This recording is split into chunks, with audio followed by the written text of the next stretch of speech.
Monique back with a life update. So I'm sorry I missed you guys on Sunday. I was not feeling well with my allergies. If you can hear me, I still sound a little nasally, but I promise that it's just my allergies for real this time because it's actually allergy season and I'm all well and good. So I'm here today on a Wednesday. I planned on posting this on Sunday, and then I was going to come back next Sunday with an update, announcement after my March 8th IUI. But you'll see at the end of the video why we're doing it today instead. I figured I would just meet you in the middle, but we'll get to that towards the end. So today I'm going to share with you the financial responsibilities for an IUI because I received questions about that, as well as a little bit about the process. I do have IUI blogs, so I kind of have been documenting my journey as much as I can with you guys, so you can definitely check those out if you want to get a little bit more detail about the whole process and my journey in itself. So let's go ahead and jump in with the financial responsibilities for an IUI. So when you're looking at an IUI, the first thing that clearly you're going to have to figure out is who's going to be the sperm donor. So this could be your husband, your partner, your friend, or a stranger. If it is someone that you know, your price for IUI is going to be pretty much cut in half, if not a third of the cost, in comparison to someone who would need to have a donor sperm. If you're using a donor sperm, that means that you are actually purchasing your sperm from a cryobank. It will be frozen. That sperm can cost you anywhere for one vial from $300 to about $1,000. And it's the same size. When you're looking at the price for your sperm, that all depends on the cryobank that you're getting it from. Like their reputation, how long they've been in business, the amenities that they offer. Just really their popularity is really what it boils down to it, as well as their location. So when you're looking at a donor, there's 3 different categories that most cryobanks offer, and that also determines the price of that semen. You have closed, which means that that person is anonymous completely. There's no way that your child will be able to find out who their donor father is. Then you have open donors, who are donors who, once your child is 18, they can reach out to the cryobank and they will receive the donor's contact, like a contact, so that they can reach out and contact that donor, and then it's up to the donor if they want to continue to have a relationship with that child. And then you have ID, which your child, once they're 18, reach out to the cryobank. They will get the identification of the donor, so they're finding out their name as well as an address. I'm not sure like how specific that address is. I don't know if it's the actual physical address. And then we're also talking 18 or even more years, depending on how long that sperm has been there, that your child has. So who knows if it's going to be that same actual living address. But it may just be like the city and state, or like an email or something. It's some way for you to contact that person, and again, they will determine if they want to continue to have a relationship with that child. So, of course, open and ID would be more than closed. So closed, you're looking at the lowest price. For some of the sperm banks, they raise the price $100 or $150 for each level of availability for that donor. I ordered my first set of semen from California Cryobank, and I chose them because for them you get the childhood picture, the medical background, you get like a Q&A session from them, you get an essay from them, you get all of that, and it's free. All you have to do, at least when I signed up a year ago, all I had to do was sign up for like a 3-month membership, and you get access to all of that information. The semen that I got, the donor was open, so that once my children were 18, they would be able to reach out to him and communicate with him. And based on his Q&A and his essay, he sounded like he would be the type of person who would want to have like continuous communication with them. So I chose him because of the way that he answered his questions in an essay. He was a God-fearing person who spoke about his children as if like he was a part of their lives always. Like he called them like my children. I want this for their future. So that really made me like cry over him when I found him. So his semen at the time was $850 or either $890. I know their prices have gone up now since 2018. With them, when I purchased, if you got 5 vials or more, you also received a year of free storage. So that is another thing that you would need to factor in when looking at semen. If you want to have more than one child, it's recommended that you buy at least 5 vials. So if you're looking to have a family where you have 2-3 kids, you want them to all have the same dad, then you would need to purchase enough semen for all of those IUI tries. And if that's the case, then you will need to have storage. Storage at the cryobank, like I said, that I purchased from was free for that first year with at least 5. So after that, it would be $200 a year. This is the prices for 2017. I haven't checked to see the updated prices now, but their information is available if you want to just go to their website. That is open, free to the public, how much the pricing is.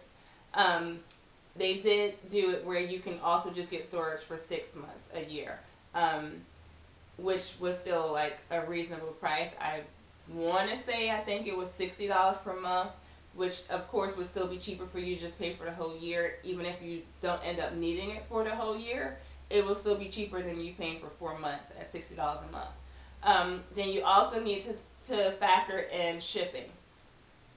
When you order semen, you have to fill out a form. Most of the cryobanks call it the A1 form. You fill out a portion of that form, and then your doctor's office will fill out the rest, and he will sign it. Your doctor will also have to say if they would like for that semen to be sent directly to them at their office or facility, or if it's okay for it to be shipped to you. So if it's being shipped to your doctor's office, even if you live in the same city where the cryobank is or you live within driving distance, you can't just go pick it up because they're requesting that it be sent directly to their office. Therefore, you would still have to factor in shipping. Shipping is like $150 to like $200 something. For the cryobank California, the shipping was around $220 in 2017. For the cryobank that I used for my last, I've had 4 IUIs now. So for the cryobank that I used for IUI number 4, their semen was cheaper, and I got more semen in that same vial. I had double the semen. My total for the semen and the shipping from that cryobank was around $500. So semen was about $3 something, and then shipping was $1 something. So it came to about $500 from them. So like I said, I've had 4. So just think about me paying shipping 4 times. 3 times at $220, and then 1 time at like $160 something.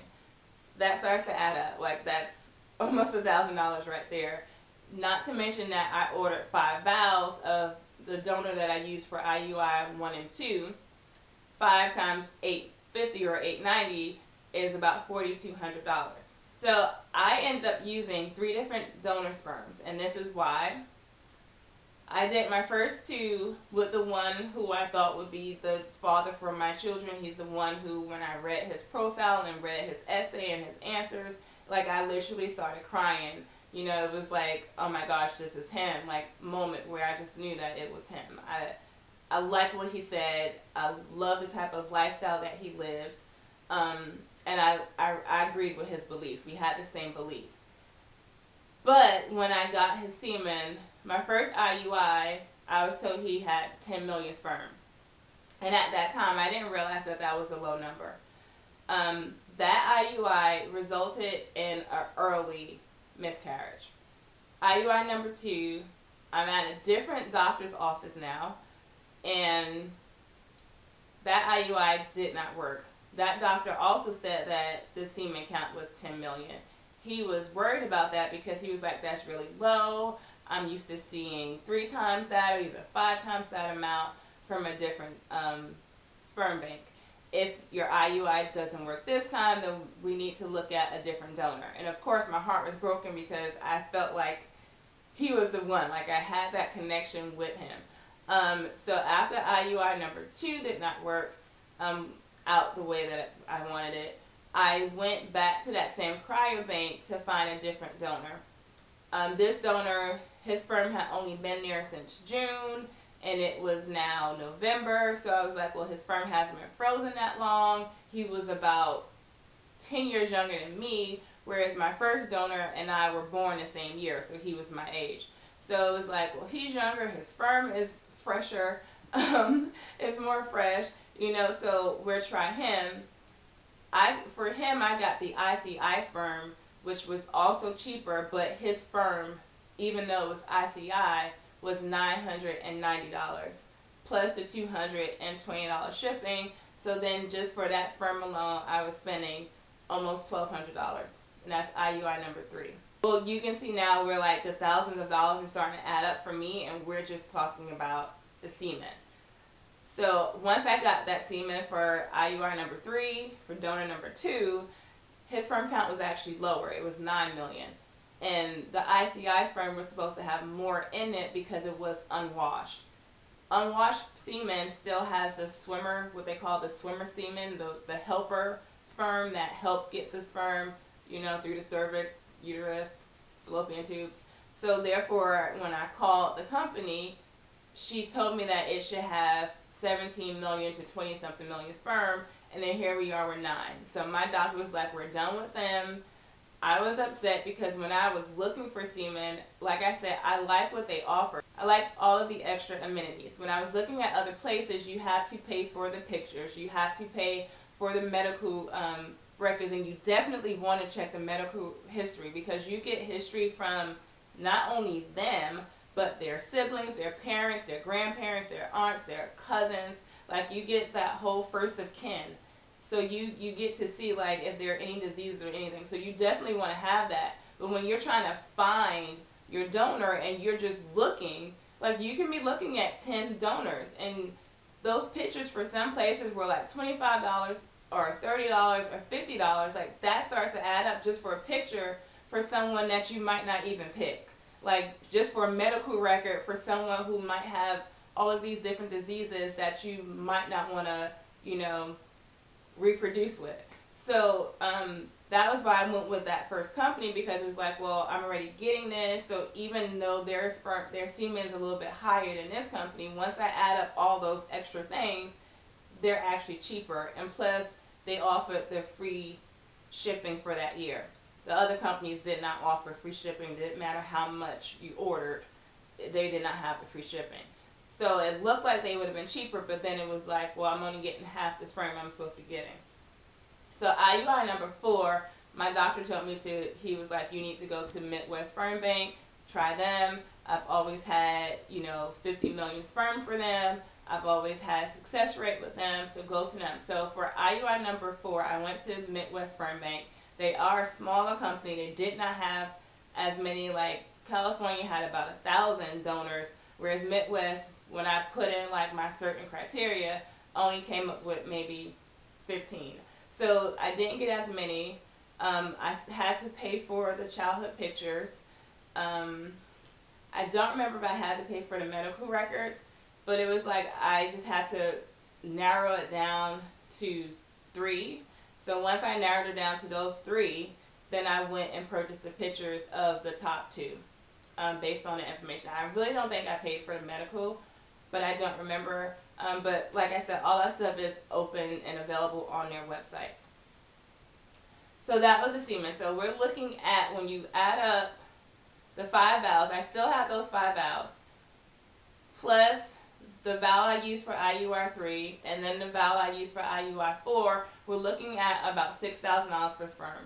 So $6,000 for sperm is kind of getting closer to that $8,000 for the private adoption. So just, you know, comparing the prices for those of you who know my journey from the beginning. Now, of course, You don't have to do that. I know so many people who've only ordered the one valve, had the one IUI, and they had a success story. They do say that it can take 3 to 4 tries before you have that positive pregnancy test. So that's why they suggest that even for just one child, you get 5 valves. However, for all of the companies that I looked at, like my top 3 companies that I looked at, cryobanks, they all offered a return where you get 50% back. So this is another reason why you would want to consider storage. As long as they still have your valves stored, you get 50% back for whatever valves you did not use. So whatever valves are still sitting there at their cryobank, you get 50% of your money back. Now let's say you order 5 and you have them shipped to your doctor, you get pregnant after the first or second try, you still have those 3 valves, you can't send them back, so you're just stuck with them. And let's say you get pregnant with twins and you're like, I'm done, you're stuck with those valves. So it's like all that stuff you would need to consider and factor in. I still have 3 valves from my first donor that I still need to get my refund back for, because I'm not going to go back to California Cryobank, because my valve that I got from Midwest had 20 million sperm. Was not the 50 million, but it was still double the amount. And I loved his profile even more than I did the first guy. So still have the same beliefs, still the same characteristics that I was looking for. I think he's my age too again, so it's something I keep finding, like men that were like born my year. Either he's like a year or 2 older than me or something. So he was still close to my age. But his semen had only, like the semen that I got for my IUI number 4 was only there since 2016. So it's not like it's been there for like 10 years or something. So those are like some things that you would just need to think about when you're ordering your semen, if you have to. Now, if you don't need to order semen, your IUI will be cheaper, because they're not going to charge you to thaw out the semen. They're only going to charge you to analyze the semen and get it ready, process it for the IUI.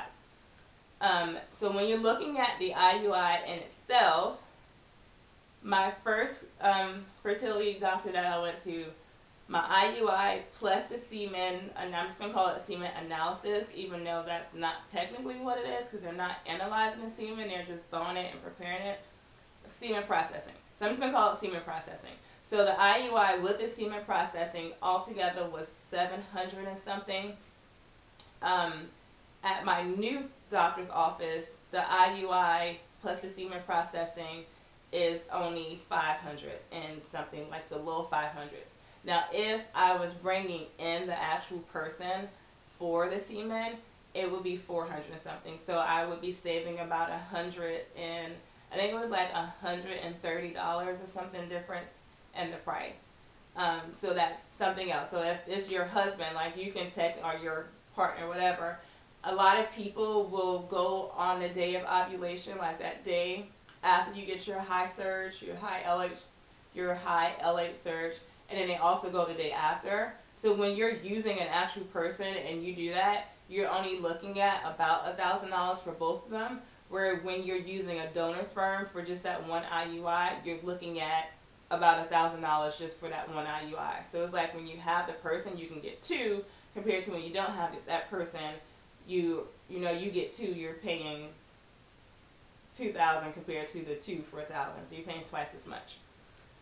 So that's the price of an IUI. So technically, when you're looking at just the IUI, like one IUI, you're looking at about $1,200 for everything that you need. Also need to factor in medications, like if you need to take hormone medication, or if you need to do an Ovidril. For Mara, I did that for IUIs 2 and 3, and with my health insurance, it only cost $2 and I think 17 cents or something. And then I did Ovidril also for cycles 2 and 3. And the Ovidril, I don't know if health insurance covers that for anyone. I'm not sure.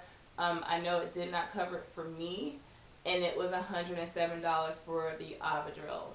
So like I said, like those little things will help add up the price. Like they jack up the price, so every time you have to have this IUI, you just keep having to add these prices on. You're adding on the shipping if you have to get the semen. you're adding on the Ovidrel. Like you just have to keep adding on every time you do it. So that makes it more expensive. People are just really blessed and able to get pregnant their first or second time, and you know, they're $3,000 in and that's it.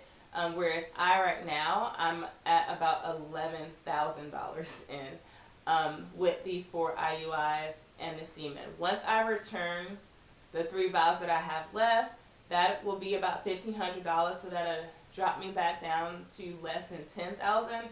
But it's still, for me, it's 3 times my budget that I had set. I had set a budget of $3,000, and I passed that just with me buying a semen.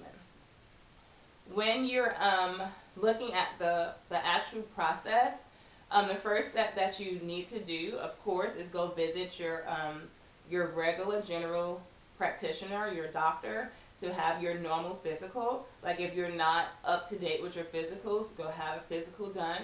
You want to make sure that you go to your OBGYN. I say OBGYN because if you have an OBGYN, then that will more than likely be the person who will be there to deliver your baby. And it's like you're building that relationship with that person to trust them. Some fertility doctors are OBGYN. Like my current fertility doctor is an OBGYN. So he could be, if I choose, he could be the person who would deliver the baby as well. Some fertility doctors is like once you reach a certain part in your pregnancy, then it's like you graduate and they send you back to your OBGYN. So that's just some things to factor into, you know, when you're starting this process. So once you've had your normal physical and you've had your physical at your OBGYN, your pap smear comes out fine, your physical comes out fine, then you will get the go-ahead to proceed with the IUI.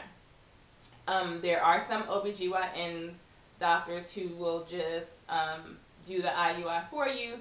Mine, once she was like, oh yeah, you're set, you're ready to go, she referred me to the fertility doctor. She felt more comfortable having someone who specialized in IUIs do my IUI. So I went to the fertility doctor, and for me, the first place that I went to was really different. They're supposed to be high-end, not really with customer service at all, but they're supposed to be high-end. So my very first day was not just only a physical consultation, it was also a financial consultation. So the first thing I did was, you know, like the whole triage part where you go in and you have your weight check, your blood pressure check. So they did that. I also had to do blood work. I went to see the financial advisor, and she just broke down what my expenses would be, went through health insurance. My health insurance would not cover anything IUI related. They covered like your doctor's visits, but they didn't cover like the actual IUI process. So she went down and tell me like what I would be out of pocket, and that was when we got the number of the 1,200. But me just doing research about IUIs and like seeing what other people's stories have been and them sharing their financial responsibility, they were also around like $1,500 with everything included. So spoke to the financial advisor. She told me the price of the IUI as well as the price of IVF. And the IVF was about $17,000, which can go up to $22,000, can go up more than that depending on what all added features you add to it, like finding out the gender of the embryos before they're implanted and all that stuff can add up for the IVF. So at that time I was just like, yeah, I'm just gonna do an IUI, like, you know, this is gonna work, I'm not gonna need an IVF. Little did I know I would be in 4 IUIs by now. But so that was that. I told her that I was just gonna pay for it because I wasn't gonna get financing for it, and I knew my health insurance wouldn't cover it. And that's something that you would know too, based on your health insurance, like what they cover just in general. You would know based on that, like if they're going to cover an IUI, because it's not necessary. So that's how health insurance look at things. Like, is it necessary, or are you going to be able to survive without it? So after we went through that financial part, I went back to see the doctor, and we talked. We went through some stuff. And then that day, she wanted to do an ultrasound. Because I had like told her about my history. She pretty much, it was like an interview I guess just seeing where my head is, like where's my head space, like especially with me having a donor. So I went and had my ultrasound. They checked my uterine lining, and they found a polyp or either a fibroid. They weren't sure at the time, and I was shocked because I had no inclination that I had anything that should not be in my uterus. So that was, helpful that that was found on the first day. Then they also checked my ovaries to see, because they knew by that time, like when my last first day was, they knew what day I was in my cycle. So they checked my follicles, and they found 2 in my right and 3 in my left. And I thought that was normal at the time. And then it was like, oh, well, no, most women only have 1. So I thought, like, from that, I was like, oh, well, then I'm good. This is going to be an easy process. Little did I know, again, that I would be 4 IUIs in. But, hey, 'tis life. So once, like, you go through that process, and like I said, it would just depend on your doctor or where you are in your cycle, if on that same day you will have that ultrasound. So once you're cleared, you do a blood test, your blood tests come back, everything's cleared, then you will get the go-ahead to move forward with an HSG. So HSG is a dye test in your uterus where they insert like food coloring and watch it through the ultrasound to see and make sure that there's like no leakage or anything within your canal. To make sure that the semen has a nice straight pathway, there's no blockage, it's not going to go swimming somewhere other than where it needs to swim. And then also to make sure that when the embryo is traveling, that it has a nice clear path to travel to get to your uterine lining to implant. If that's good, then you are okay to start the IUI process. So normally once you're there with your go, your doctor will give you a list and tell you when to make your phone call, what to do on what days, if you're going to take Filmora or Clomid, when to start, if you need Ovidrel, when to start, and when to take your ovulation test. Normally you call on the day 1 of your cycle. When your cycle is actually flowing, you call and let them know, okay, my day 1 was on this day, or my day 1 is today, and then they will have you come back. Depending on your doctor, you're going to come back on day 3 and do blood work, ultrasound, or you might not be seen again until your mid-cycle, which would be like day 12. Especially if your ovulation is on day 14, you'll come in between like day 12 and day 14 to go back in for that last ultrasound. They want to see your follicles at that point because your follicles should be showing, ready, getting ready to ovulate. And they'll let you know, okay, this is when you need to start taking your Ovidrel. As far as the Ovulation Predictor Kit, I have heard from some some women who've had IUIs that their doctor didn't tell them to do that. My first doctor did not tell me to do it until I said I wanted to do a natural cycle. And a natural cycle just means I wanted to go without any hormones, just me doing my natural thing. If you're not doing a natural cycle and you're doing Ovidrel, they may not tell you to do an ovulation predictor kit. They can be expensive. I just got the clear blue one. This is not sponsored by no means. And the first one I got was the digital one where you had 3 phases. It had just a circle, meaning that there was a low surge of your, a low LH surge. Then there was a circle with the smiley face that was blinking, which was telling you were getting close. So it was like a high day. And then your peak day, which is the day before you ovulate, it was just a smiley face that was just there. It would just stay there for about 24 hours on a screen. And why I suggest you do this, even if you're not doing a natural cycle, I've heard of people, and even with myself, this last time I had my IUI, where the doctor tells you to take that Ovidrel shot, and if you take it when the doctor would have told you to take it, you would have missed your ovulation. So there was one lady who the doctor was like, we're scheduling your IUI for Saturday. That means you need to take your Ovidrel on Thursday night. Well, she had been doing the Ovulation Predictor Kit the whole time, like even before she went in for her IUI, like the cycles before. So I was like, she did it, I'm going to do it. So like cycles before she had been doing it. So for this cycle, she's doing her ovulation test. She took that test that Thursday morning and she got a peak. So had she not taken that test Thursday morning, she would have missed her ovulation Friday because she would not have gone in until Saturday. For me, with IUI number 4, I wanted to do all natural, but then it was looking like my ovulation was going to fall on a weekend. My current doctor is not open on a weekend, which means that if I would have waited, there could have been a chance where I could have missed him, you know, because I would have had to use his personal number, or someone wouldn't have been able to be there with him. You know, it would have just been too many what ifs. So I was like, well, I'll just do the ovulation, the Ovidrel to help me ovulate, but I didn't need it. I got the Ovidrel on Tuesday. He told me to take it Wednesday night to come in to have my IUI on Friday. Wednesday morning, I take my ovulation test, and I get a peak, which means that I'm ovulating on Thursday. So had I not taken that test, I would have taken the Ovidrel Wednesday, waste of time because I would have been ovulating anyway, and not going in until Friday, missing my whole Thursday of ovulation. And your egg only has 24 hours to survive after it's released. I would have missed it. So that's why I say you need to make sure that you are still doing the ovulation test, even if you're not going natural. Still do it, that way you don't miss it. So now to get into my results from my March 8th IUI.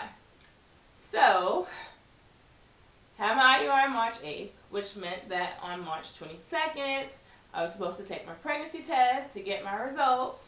And I wasn't going to share my results until April 1st because I just thought that would have been too funny for me to share my results regardless on April 1st being April Fool's Day. So I had already said, like before I even had this IUI, that I was not going to take a pregnancy test. I was like, I cannot see another negative pregnancy test. Like I could not go through that. I don't want to go through that. After IUI number 3 in November, I got so depressed that I was just like, I don't want to go through that. And this time, like, I had so much hope. I had so many of you root me on saying, yeah, I know this is it. Oh, I hope this is it. Or this is going to be it. Or I'm just waiting for the good news. You know, so it was like I had my hope and my faith. And I was just like, this is going to be it. So I am not taking a pregnancy test because I don't need to see that not pregnant on there. I'll just wait until Saturday. If my period hasn't started by Saturday, because my period is never that late. Like it might be a day off, like early or late, but not like 2-3 days late. So I was like, my period's not here by Saturday, then I'm definitely going to take a test just so I can finally see a positive pregnancy test after all of these downhill roller coasters. And then Thursday afternoon, I'm at work, and I'm like, these feel like period cramps. Because I have been cramping the whole 2 weeks. Like well, not the whole 2 weeks. Like after 4 days after my IUI, I started having cramping. So I had been cramping for over a week by this time. But Thursday, I'm like, that feels like period cramps.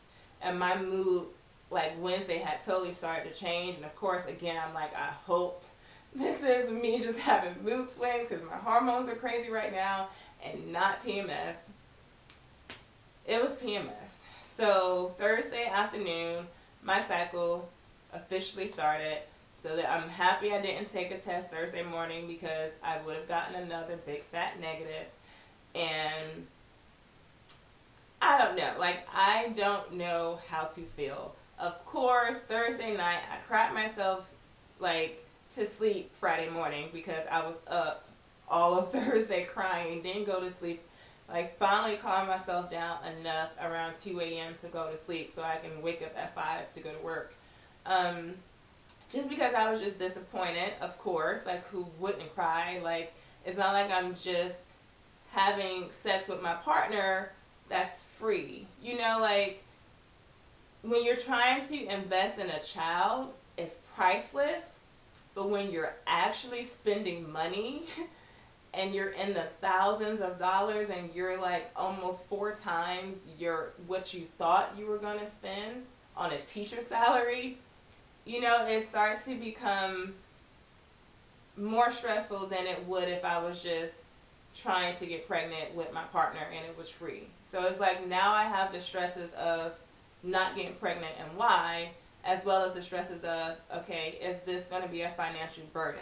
Because now, like I said, I'm at $11,000, and even if I get that money back, or whenever I get that money back for those last 3 vows from my first donor, that's still money that I'm going to end up spending on the additional semen and the additional IUI.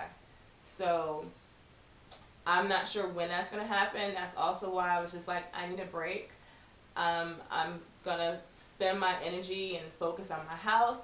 So of course I'm going to take you on the journey of me. Well, not like the journey. This will not become a DIY home improvement show, because I don't have the equipment or like a cameraman for that. It's just me. But I will, like, of course, vlog that experience of me, you know, redoing my house. And then I want to take like a little weekend getaway next weekend. So I will take you on that. If I go, I'm still trying to plan that out. Don't know where I'm going. So I will like take you with me there. I will not post another video probably until April 9th. No, that would be April 8th. So probably April 8th will be my next video, because I'm going to take Easter off. And we'll just see. We'll just see. So with that said, I do want to thank everybody. I've gotten so much great support, like I even mentioned after my IUI number 4. So many more subscribers. Thank you for all of my subscribers. Welcome to all of my new subscribers. Thank you so much for all of your support. Even the people that I know who are telling me that, you know, my videos have been inspirational for them. Like, that means so much to me. This has been therapy for me. Of course, I just wanted to document my journey of getting pregnant. I didn't know that it would turn out to be this way. Like, I, of course, didn't know that. Didn't expect it. You know, but it's life, and I'm kind of happy that I'm able to share some of this darkness to bring light to someone else. Like, if that's all I can do in the world, then, you know, if that's my purpose for this, then I'm happy with that purpose. Of course, I still want to have children. Like, not going to take that away. But, you know, if there's some good coming out of this, then I know that I'm fulfilling one of my purposes in life. So I just want to thank you all so much for all of your support. Make sure you are subscribed. That way you do get a notification when I do post my next video. Definitely give this a thumbs up. Share it on all of your social media sites, so that I can help and reach someone else who's going through this process, or who just needs to know how to deal after they've had so many, you know, negatives. Like, this is a hard thing to go through. And there's so many people out there who's going through this. And, you know, I get excited when somebody posts about their rainbow baby. And I'm just hoping that, you know, more of you can share and say, hey, you finally got your rainbow baby. And eventually, hopefully, I will get my rainbow baby. And we can, you know, just be happy and supportive of each other as we're, you know, going through pregnancy and as we have the birth of our children. So I love that I'm building a community on here, and I'm gaining more friends. I'm sad that it's because we're going through IUIs that are not successful, or you've had a miscarriage, and, you know, we're just there to help each other. You know, I wish it was on more positive terms, but I'm just so happy that we are able to stick together. I'm all about empowerment, especially women, empowering and being there for other women. So just thank you so much for all your support. I'll see you guys next month, even though that's only a few days away. And stay connected with me on my blog. I will continue to post on there Tuesday, Thursday, and Saturdays. And follow me on Instagram. That way you can see what I'm going through day to day as I post, you know, Insta stories about the house renovations, and even, you know, me going on my little weekend getaway. So I will see you guys. Thank you again and again and again and again for all of your support. I truly love you. God bless. Good night.